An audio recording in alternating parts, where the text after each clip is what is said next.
Hello everyone, I am Sudhanshu Pandey. Today we will discuss about past perfect continuous tense. ठीक है, आज हम सभी चर्चा करेंगे पास्ट परफेक्ट कंटिन्यूअस टेंस के बारे में। इससे पहले हम पास्ट परफेक्ट टेंस पढ़ चुके हैं। ठीक है, आज हम चर्चा करने वाले हैं पास्ट परफेक्ट कंटिन्यूअस टेंस, जो कि पास्ट का आखिरी है।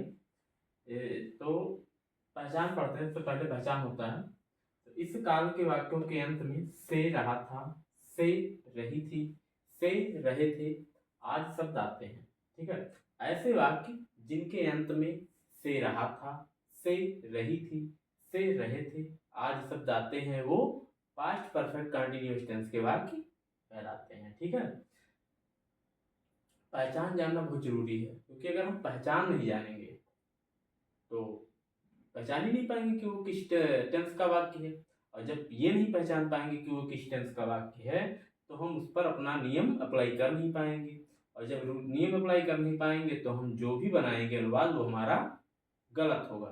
ठीक है, तो सबसे पहले पहचान जरूरत है। और पहचान क्या है इसका, कि इस काल के वाक्यों के अंत में से रहा था, से रही थी, से रहे थे आज शब्द आते हैं। ठीक है, इस काल के वाक्यों के अंत में से रहा था, से रही थी और से रहे थे आज शब्द आते हैं। जैसे उदाहरण है, मैं कल से पुस्तक पढ़ रहा था। अब यहाँ पर देखिए, से रहा था ना, मैं कल से पुस्तक पढ़ रहा था, तो से रहा था ना, तो ये क्या है, ये आपका पास्ट परफेक्ट कंटिन्यूअस टेंस का वाक्य है। ठीक है, अब पढ़ते हैं अफर्मेटिव सेंटेंस। मान लीजिए कोई पास्ट परफेक्ट कंटिन्यूअस टेंस का अफर्मेटिव सेंटेंस है, अर्थात सकारात्मक वाक्य है, तो उसका अनुवाद हम कैसे बनाएंगे। इसके लिए हम सभी नियम पढ़ते हैं कि इस काल के अफर्मेटिव सेंटेंसेस, इस काल के अफर्मेटिव सेंटेंसेस में, अर्थात सकारात्मक वाक्यों में सभी कर्ताओं के साथ। अब सभी कर्ताओं का मतलब क्या हुआ, चाहे वो आपका ही सी इट हो, चाहे ही सी इट हो, चाहे आई वी यू दे हो, चाहे वो एक वचन हो और फिर चाहे बहुवचन हो, सभी कर्ताओं के साथ में क्या है, सहायक क्रिया हमारी हैड बीन तथा मुख्य क्रिया की पहली अवस्था में आईएनजी का प्रयोग होता है। ठीक है, क्या होता है कि इस काल के सकारात्मक वाक्यों में, अर्थात अफर्मेटिव सेंटेंस में क्या होता है, सभी कर्ताओं के साथ में, चाहे ही सीट हो, चाहे आई वी यू दे हो, चाहे एक वचन हो, चाहे बहुवचन हो, सभी कर्ताओं के साथ में सहायक क्रिया हैड बीन तथा मुख्य क्रिया की पहली अवस्था में आईएनजी का प्रयोग होता है। अब दूसरा नियम क्या कह रहा है, क्योंकि इसमें समय भी दिया रहता है, तो ठीक है, तो इस ये दूसरे नियम में यह है कि इस काल के वाक्यों में निश्चित समय के लिए, अगर समय निश्चित है, ठीक है, तो वहां पर सिंस का प्रयोग, तथा अनिश्चित समय के लिए अगर समय अनिश्चित है तो फार का प्रयोग होता है। ठीक है, निश्चित समय के लिए किसका प्रयोग, सिंस का, और अनिश्चित समय के लिए किसका प्रयोग, फार का। ठीक है, तो निश्चित समय के लिए सिंस का प्रयोग और अनिश्चित समय के लिए फार का प्रयोग होता है। अब स्ट्रक्चर देख लेते हैं। पहले क्या होगा, पहले सब्जेक्ट होगा, आपका कर्ता होगा, फिर क्या होगा, हैड होगा, फिर बीन होगा, फिर first form of the verb यानी क्रिया की पहली अवस्था होगी, फिर आईएनजी होगा, फिर आपका ऑब्जेक्ट होगा अर्थात कर्म होगा, और फिर सिंस या फार होगा, फिर डॉट डॉट डॉट होगा। ठीक है, मतलब अदर वर्ड्स। ठीक है, अब पहली बात तो ये आईएनजी क्यों लग रहा है कि भाई जितने आपको जहां जिस काल में, जिस टेंस में कंटिन्यूअस लगा नजर आया, जहां दिखा कि कंटिन्यूअस है, वहां आईएनजी लगेगा ही लगेगा। ठीक है, चाहे वो प्रेजेंट कंटिन्यूअस हो, चाहे पास्ट कंटिन्यूअस हो, चाहे प्रेजेंट परफेक्ट कंटिन्यूअस हो, ठीक है, चाहे पास्ट परफेक्ट कंटिन्यूअस हो, चाहे फ्यूचर कंटिन्यूअस हो, चाहे फ्यूचर परफेक्ट कंटिन्यूअस हो, जिसमें कंटिन्यूअस लगा है, ऐसे काल जिनके जिसमें क्या है, जिसमें कंटिन्यूअस आता है। ठीक है, तो उसमें क्या है, जो है क्रिया की पहली अवस्था में आईएनजी जुड़ता है। ठीक है, तो वही यहाँ पर है कि subject plus had plus been plus first form of the verb यानी क्रिया की पहली अवस्था प्लस उसमें आईएनजी जुड़ जाएगा, प्लस ऑब्जेक्ट अर्थात कर्म होगा, प्लस सिंस ऑब्लिक फार। ठीक है, समयानुसार मतलब निश्चित समय है तो सिंस लगेगा, निश्चित समय है तो फार। ठीक है, प्लस डॉट डॉट डॉट मतलब अदर वर्ड्स होंगे। अब देखते हैं, इसको बनाते हैं कि मैं कल से पुस्तक पढ़ रहा था। अब देखिए सब्जेक्ट क्या है, मैं की अंग्रेजी आई। ठीक है, फिर हैड बीन, सभी कर्ताओं के साथ में हैड बीन लगेगा, तो आई हैड बीन। फिर क्रिया की पहली अवस्था पढ़ना क्या है, पढ़ने की अंग्रेजी रीड होती है, रीड में एनजी लगा दीजिए, तो रीडिंग हो गया, ठीक है। आई हैड बीन रीडिंग, फिर क्या, ऑब्जेक्ट क्या, पुस्तक यानी बुक, अ बुक। अब समय क्या है, कल से, कल से हम निश्चित है ना, तो क्या लिखेंगे यहाँ, सिंस यस्टरडे। अब पास्ट टेंस में कल की अंग्रेजी यस्टरडे होती है, ठीक है, और फ्यूचर टेंस में कल की अंग्रेजी टुमारो होती है, मतलब आने वाले कल की अंग्रेजी टुमारो होगी और बीते हुए कल की अंग्रेजी यस्टरडे होती है, ठीक है। तो क्या बना, I had been reading a book since yesterday, ठीक है, मैं कल से पुस्तक पढ़ रहा था। आई होप आप लोग जो है अफर्मेटिव सेंटेंस समझ गए होंगे। अब बात करते हैं, हम लोग चलते हैं निगेटिव सेंटेंस पे। मान लीजिए प्रेजेंट परफेक्ट कंटीन्यूअस टेंस का कोई वाक्य आपका निगेटिव है, तो उसका हम लोग अनुवाद कैसे करेंगे, उसके लिए नियम पढ़ते हैं। पहला नियम है कि इस काल के निगेटिव सेंटेंसेस अर्थात नकारात्मक वाक्यों में सहायक क्रिया हैड के बाद तथा बीन से पहले, सहायक क्रिया हैड के बाद तथा बीन से पहले नॉट और मुख्य क्रिया की पहली अवस्था में आईएनजी का प्रयोग होता है, ठीक है। कहने का तात्पर्य ये है कि मतलब ये जो नकारात्मक वाक्य हैं इसमें सहायक क्रिया हैड के बाद और बीन से पहले, यानी हैड और बीन के बीच में, ठीक है, सहायक क्रिया हैड के बाद और बीन से पहले नॉट तथा मुख्य क्रिया की पहली अवस्था में आईएनजी का प्रयोग होता है, ठीक है। दूसरा नियम है सिंस और फार का प्रयोग अफर्मेटिव सेंटेंस की ही भांति होता है, अर्थात कहने का मतलब यह है कि निश्चित समय के लिए सिंस और अनिश्चित समय के लिए फार का प्रयोग होता है, ठीक है। सेंटेंस स्ट्रक्चर देख लेते हैं, पहले सब्जेक्ट होगा, फिर आपका हेड होगा, फिर नॉट होगा, फिर बीन होगा, फिर first form of the verb यानी क्रिया की पहली अवस्था होगी, फिर आईएनजी होगा, फिर आपका ऑब्जेक्ट होगा अर्थात कर्म होगा, फिर समयानुसार यानी निश्चित समय के लिए सिंस और निश्चित समय के लिए फार होगा, फिर डॉट डॉट डॉट होगा, ठीक है। Subject plus had plus not plus been plus first form of the verb plus ING plus object plus since oblique for plus dot dot dot, ठीक है। जैसे एग्जांपल है, उदाहरण देखते हैं, मैं कल से पुस्तक नहीं पढ़ रहा था। अब मैं पहले सब्जेक्ट है, सब्जेक्ट की अंग्रेजी मैं की अंग्रेजी आई हो गया, ठीक है। अब आई के बाद सहायक क्रिया हैड लिख दीजिए आप, ठीक है, हैड हो गया, फिर नॉट लगा दीजिए, नॉट लगा देते हैं, फिर कह रहा बीन लिख दीजिए, बीन लिख दिए, ठीक है। फिर कह रहा है फर्स्ट फॉर्म ऑफ द क्रिया की पहली अवस्था, तो पढ़ने की अंग्रेजी रीड होती है, कह रहा है उसमें एनजी लगा दीजिए, तो रीडिंग कर दिए,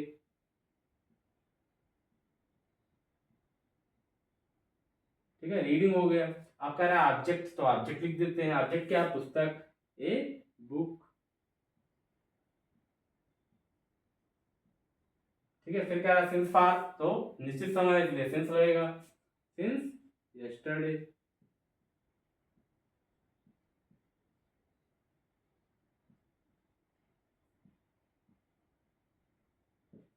ठीक है।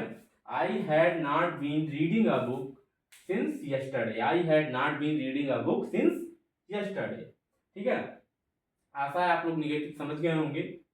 अब आगे बढ़ते हैं हम लोग और चलते हैं इंट्रोगेटिव सेंटेंस। मान लीजिए कोई पास्ट परफेक्ट कंटीन्यूअस टेंस का कोई प्रश्नवाचक वाक्य है, ठीक है, तो उसको हम अनुवाद कैसे करें, उसका अंग्रेजी में ट्रांसलेट उसको कैसे करेंगे, उसके लिए नियम पढ़ते हैं।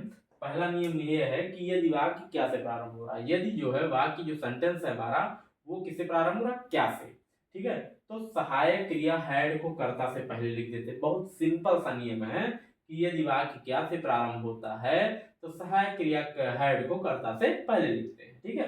देखो सहायक क्रिया पहले हैड हो गया, फिर सब्जेक्ट अर्थात कर्ता हो गया, फिर बीन हो गया, फिर first form of the verb यानी क्रिया की पहली अवस्था हो गई, फिर आईएनजी हो गया, फिर आपका ऑब्जेक्ट अर्थात कर्म हो गया, फिर समयानुसार यानी जो है निश्चित समय के लिए सिंस और अनिश्चित समय के लिए फार हो गया, फिर डॉट डॉट डॉट हो गया, फिर क्वेश्चन मार्क हो गया, ठीक है।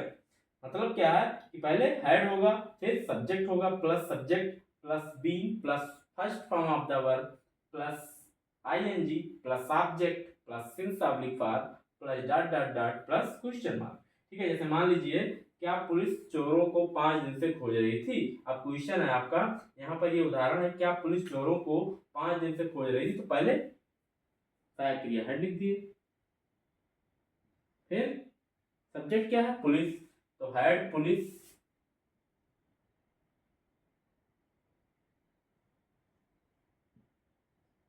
ठीक है, हैड पुलिस। फिर बीन लगा दीजिए, बीन लगा देते हैं। फिर क्रिया की पहली अवस्था, तो खोजना, खोजने की अंग्रेजी सर्च होती है, सर्च में आईएनजी लगा दीजिए। तो क्या हो गया? सर्चिंग, सर्चिंग, ठीक है, सर्चिंग हो गया। फिर ऑब्जेक्ट क्या है? द थीव्स,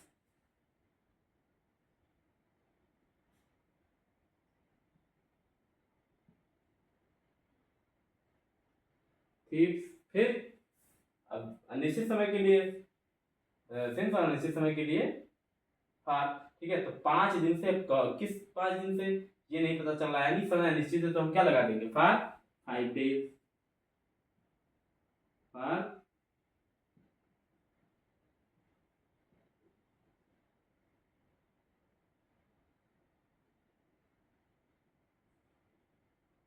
क्वेश्चन मार्क लगा देंगे अंत में, ठीक है। क्या है कि had police been searching the thieves for 5 days, ठीक है। क्या पुलिस चोरों को 5 दिन से खोज रही थी? क्या पुलिस चोरों को 5 दिन से खोज रही थी? तो had police been searching the thieves for 5 days, ठीक है। अगला है, दूसरा नियम कह रहा है कि यदि प्रश्न सूचक शब्द यानी क्वेश्चन वर्ड, क्या है? यदि प्रश्न सूचक शब्द क्वेश्चन वर्ड वाक्य के बीच में आए, तो सबसे पहले इनकी अंग्रेजी लिखकर, इनकी इनकी मतलब क्या हुआ कि क्वेश्चन वर्ड मानी जो क्वेश्चन वर्ड है, जो प्रश्न सूचक शब्द है, सबसे पहले इनकी अंग्रेजी लिखेंगे, फिर सहायक क्रिया हैड को लिखेंगे, तत्पश्चात यानी सबसे जो है हम क्या करेंगे? कर्ता को लिखते हैं, ठीक है। यदि प्रश्न सूचक शब्द यानी क्वेश्चन वर्ड वाक्य के बीच में आए, तो सबसे पहले इनकी अंग्रेजी लिखकर सहायक क्रिया हैड, तत्पश्चात कर्ता को लिखते हैं। जैसे स्ट्रक्चर है, स्ट्रक्चर देख लीजिए। पहले क्वेश्चन वर्ड है, प्लस क्वेश्चन वर्ड मतलब प्रश्न सूचक शब्द, प्लस हैड होगा, प्लस सब्जेक्ट अर्थात कर्ता होगा, प्लस बीन होगा, plus first form of the verb यानी क्रिया की पहली अवस्था होगी, प्लस आईएनजी लगेगा, प्लस ऑब्जेक्ट होगा अर्थात कर्म होगा, प्लस सिंस ऑब्लिक फार होगा निश्चित समय के लिए, सिंस और निश्चित समय के लिए फार होगा, प्लस डॉट डॉट डॉट होगा, प्लस क्वेश्चन मार्क होगा। जैसे आपका उदाहरण है, पुलिस चोरों को 5 दिन से क्यों खोज रही, ठीक है। तो क्वेश्चन वर्ड क्या? क्यों। तो क्यों की अंग्रेजी क्या होगी? व्हाई, क्या होगी? व्हाई, ठीक है। व्हाई के बाद सहायक क्रिया हैड लगा दीजिए। फिर कर्ता क्या है? पुलिस, पुलिस लिख दीजिए।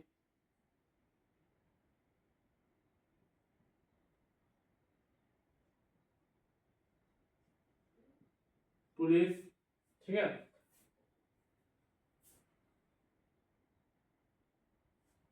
Why had police been, subject के बाद बीन लगा दीजिए, ठीक है, बीन। फिर first form of the verb search में आएंगी, सर्चिंग। फिर ऑब्जेक्ट क्या है? द थीव्स यानी चोरों,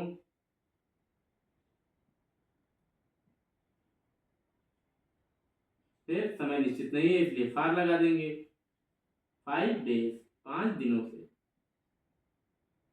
फिर लास्ट में क्या होगा? क्वेश्चन मार्क होगा, ठीक है। Why had police been searching the thief? Why had police been searching the thief for 5 days? ठीक है, पुलिस चोरों को 5 दिन से क्यों खोज रही थी? Why had police been searching the thieves for 5 days? ठीक है।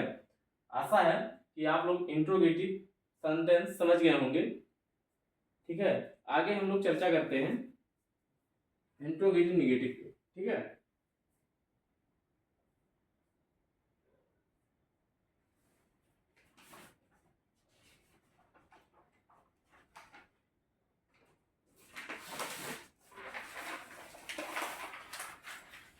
ठीक है, हम लोग पढ़ चुके affirmative sentence, negative sentence, interrogative sentence. अब लास्ट जो आपका बचा है वो इंट्रोगेटिव निगेटिव बचा है, ठीक है। तो इंट्रोगेटिव निगेटिव हम लोग समझेंगे।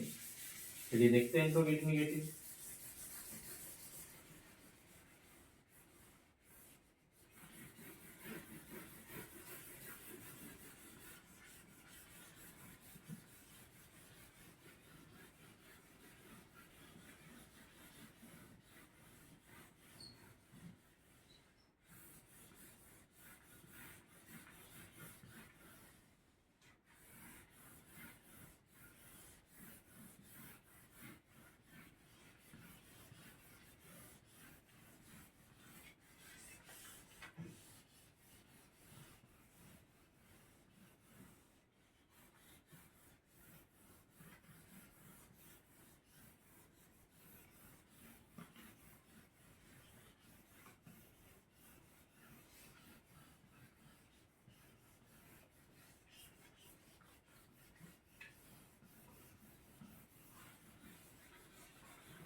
तो ये हेडिंग डालते हैं इंट्रोगेटिव निगेटिव सेंटेंस, ठीक है, इंट्रोगेटिव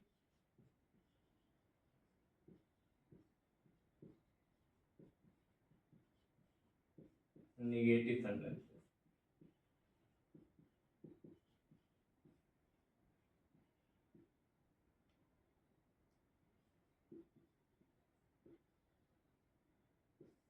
ठीक है, इसमें सेंटेंस स्ट्रक्चर देखते हैं। पहला सेंटेंस स्ट्रक्चर है, मान लीजिए वाक्य क्या से प्रारंभ हो रहा है, बीच में नहीं आ रहा है, ठीक है, तो उसके लिए सेंटेंस स्ट्रक्चर है।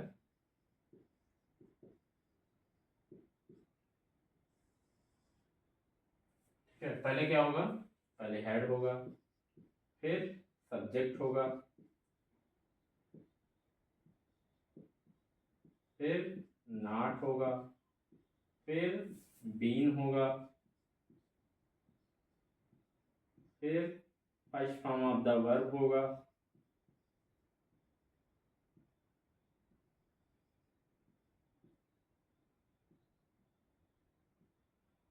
फिर आईएनजी होगा, ठीक है, फिर ऑब्जेक्ट होगा, फिर सिंस ऑब्लिक फॉर होगा,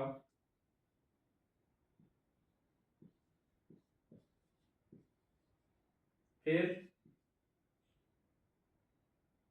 डॉट डॉट डॉट होगा, फिर क्वेश्चन मार्क होगा। मतलब क्या, पहले हेड होगा, फिर सब्जेक्ट होगा यानी कर्ता होगा, फिर नॉट होगा, फिर बीन होगा, फिर first form of the verb यानी क्रिया की पहली अवस्था होगी, फिर आईएनजी होगा, फिर आपका ऑब्जेक्ट अर्थात कर्म होगा, फिर कर्ता अनुसार मतलब जो निश्चित समय के लिए सिंस होगा, निश्चित समय के लिए फार होगा, फिर डॉट डॉट डॉट होगा, फिर लास्ट में क्वेश्चन मार्क होगा। ठीक है, एग्जाम्पल देखते हैं।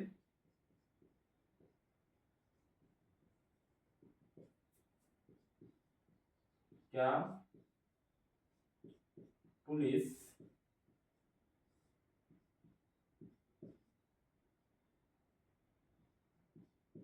चोरों को 5 दिन से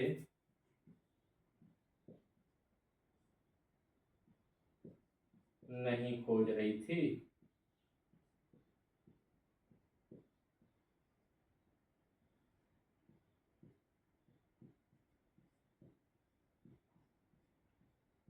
ठीक है, क्या पुलिस चोरों को 5 दिन से नहीं खोज रही थी?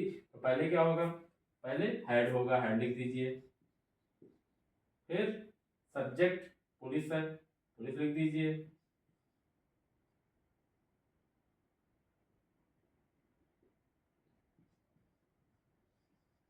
हेड पुलिस, फिर नॉट होगा, बीन होगा, ठीक है, फिर क्रिया की पहली अवस्था सर्च में आईएनजी जुड़ जाएगा, सर्चिंग हो जाएगा, ठीक है, फिर ऑब्जेक्ट क्या आ जाता है,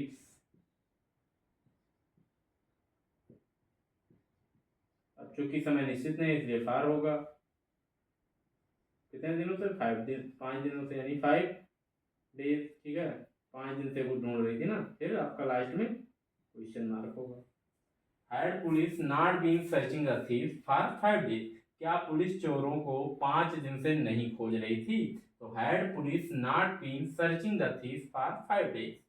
ठीक है, अगला है, ये वाक्य हमारा क्वेश्चन वर्ड से, ये क्वेश्चन वर्ड वाक्य बीच में आते हैं, ठीक है, और उसमें बीच में नहीं आता है, तो उसका स्ट्रक्चर इस प्रकार से होगा।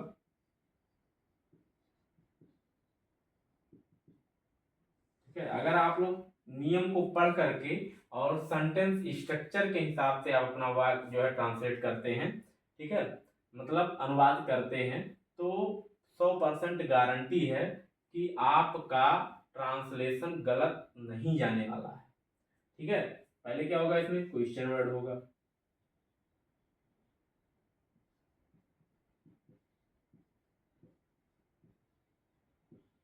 प्लस हेड होगा, प्लस सब्जेक्ट होगा, प्लस नॉट होगा, प्लस बीन होगा, plus first form of the verb होगा,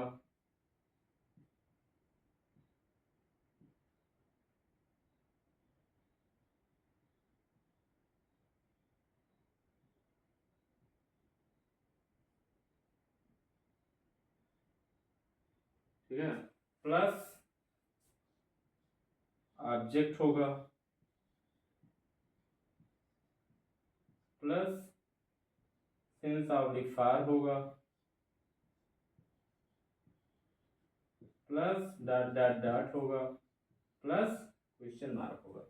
मतलब क्या, पहले क्या होगा, आपका क्वेश्चन वर्ड होगा, यानी प्रश्न सूचक शब्द होंगे, ठीक है, प्लस हेड होगा प्लस सब्जेक्ट अर्थात कर्ता होगा प्लस नॉट होगा प्लस बीन होगा plus first form of the verb यानी क्रिया की पहली अवस्था होगी प्लस आईएनजी अर्थात उसमें आईएनजी लगा होगा, ठीक है, प्लस ऑब्जेक्ट अर्थात कर्म होगा प्लस सिंस ऑब्लिक फार होगा, यानी निश्चित समय के लिए सिंस और अनिश्चित समय के लिए फार होगा, ठीक है, plus dot dot dot plus question mark होगा। ठीक है, अब एग्जांपल देख लेते हैं।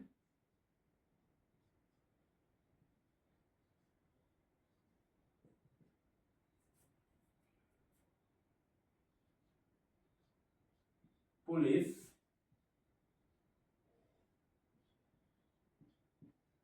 चोरों को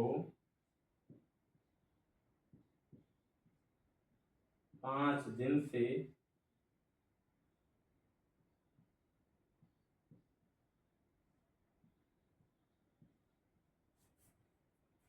क्यों नहीं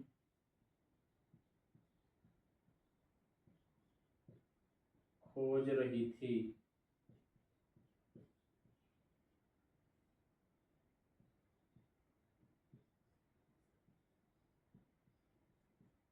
ठीक है, अब देखो यहाँ पर क्वेश्चन वर्ड क्या है, क्यों। पहले आप क्यों की अंग्रेजी वाई लिख लेंगे, वाई लिख लिए, प्लस क्या कह रहा है, हेड लिख लीजिए, हेड लिख लिए, प्लस कह रहा है करता, करता क्या है, पुलिस, पुलिस लिख लीजिए, फिर क्या कह रहा है, नॉट लिख लीजिए, नॉट लिख देते हैं, फिर कह रहा है बीन लिख दीजिए, बीन लिख देते हैं।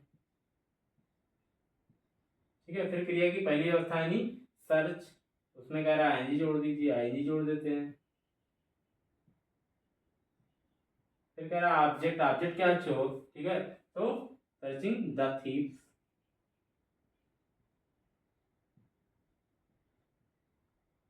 फिर कह रहा है सिंस फार, तो समय निश्चित है नहीं, अनिश्चित समय है, ठीक, ठीक है, तो इसलिए हम क्या लगा देंगे, फार लगा देंगे, फार 5 डेज, 5 दिन से, लास्ट में क्वेश्चन मार्क। ठीक है, मतलब पुलिस चोरों को 5 दिन से क्यों नहीं खोज रही थी, तो why had police not been searching the thieves for 5 days, why had police not been searching the thieves for 5 days. ठीक है, आशा है आप लोग समझ गए होंगे, पास्ट परफेक्ट कंटिन्यूअस टेंस आप लोगों को अच्छे से आ गया होगा, कोई चीज़ कठिन नहीं होती है। ठीक है, बस वीडियो को एक बार अच्छे से देखना, गारंटी है कि आप पास्ट परफेक्ट कंटिन्यूअस टेंस पूरा वीडियो देखने के बाद कभी नहीं भूलेंगे। धन्यवाद।